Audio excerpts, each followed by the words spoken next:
அனைவருக்கும் அன்பான வணக்கங்கள். எனக்கு அன்பானவர்களே, ஒரு மனிதன் வெற்றியுள்ள வாழ்க்கை வாழ்வதற்கு நம்பிக்கையும் தைரியமும் மிக மிக அவசியமாக இருக்கிறது.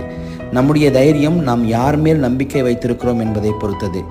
சிலர் சொல்லுவார்கள், நான் என்னுடைய நெருக்கமான சூழ்நிலையில் எனக்கு உதவுவதற்காக நான் இந்த நபர் மேல் நம்பிக்கை வைத்திருக்கிறேன், அதனால் நான் தைரியமாக இருக்கிறேன் என்று. ஆனால் உள்மனதில் உதவி செய்வார்களோ அல்லது ஏமாற்றி விடுவார்களோ என்று பயம் இருந்து கொண்டே இருக்கும்.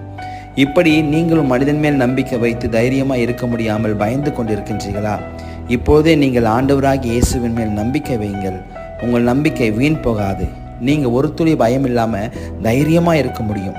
தனிமையில் போய் சத்தமாக, ஏசப்பா நான் உங்களை நம்புறேன்னு எத்தனை முறை உங்களுக்கு சொல்ல தோணுதோ சொல்லுங்கள். உங்களுக்குள்ளே இருக்கிற பயம் பறந்து போனதை உங்களால் உணர முடியும். ஏற்ற வேளையில் உங்களுக்கு ஆண்டவராகிய இயேசு அற்புதம் செய்வார். என் ஆண்டவராகிய இயேசு உங்களை ஆசீர்வதிப்பாராக.